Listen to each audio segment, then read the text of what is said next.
So good luck sa kanya. Sana makapasa.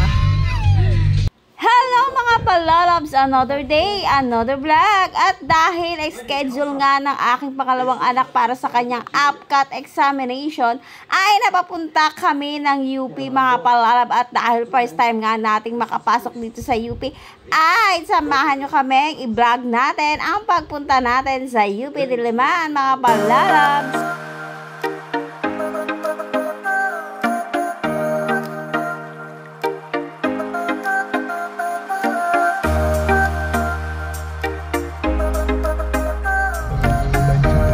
Pangalawang ganito, ano ba? Grabe.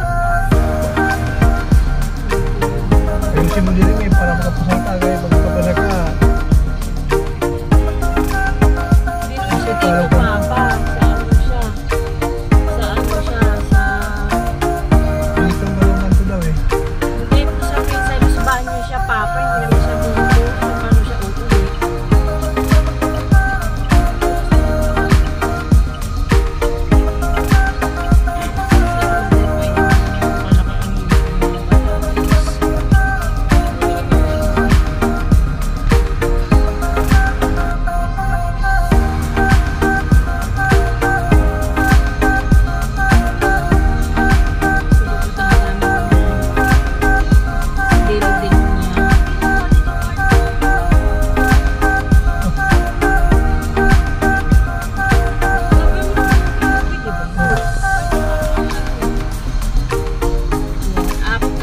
Paano kasi yung ano dito, kailangan kang mag-ano dito? Asa ka, Jeremy, yung building mo?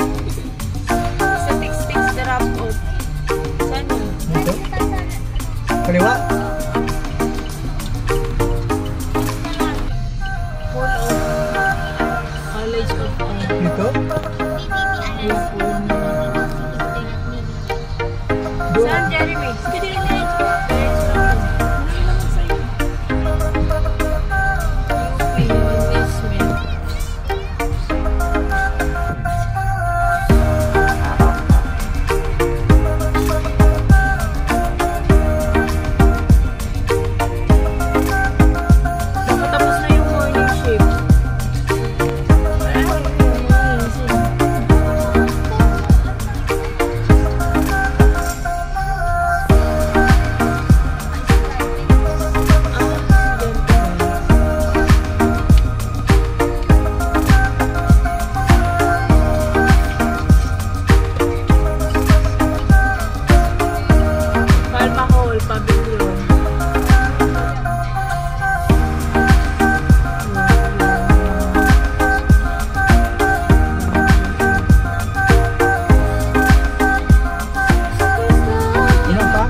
Sobrang laki at lawak nga talaga ng UP Diliman mga palalabs, at hinahanap namin kung saan naka-schedule na mag-exam ang aking anak. At dito nga siya sa may integrated school building naka-schedule, kaya eto naman at dito na kami mga palalabs. Hindi ka naman maliligo kung saan building dahil may mga signage naman at maraming mga guard at traffic enforcer na pwede kang mapagtanungan. At ayan nga mga palalabs, pagdating namin sa integrated school of UP Diliman ay talaga namang napakahaba na ng pila mga palalabs. Ayan, kitang-kita nyo lahat po yan ay magta-try na mag-exam para sa UP, at kung sakali nga sila makapasa ay pwede na sila makapasok.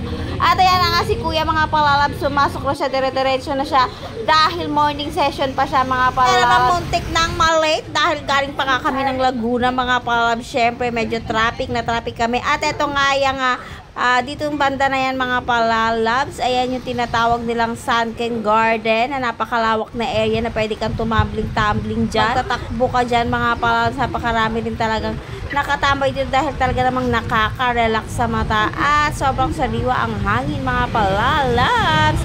Kaya naman kung nakarating kayo sa point ito ng video ko, huwag nyo na rin kalimutang i-follow, i-like, and comment, share mga palalabs. Salamat sa panonood!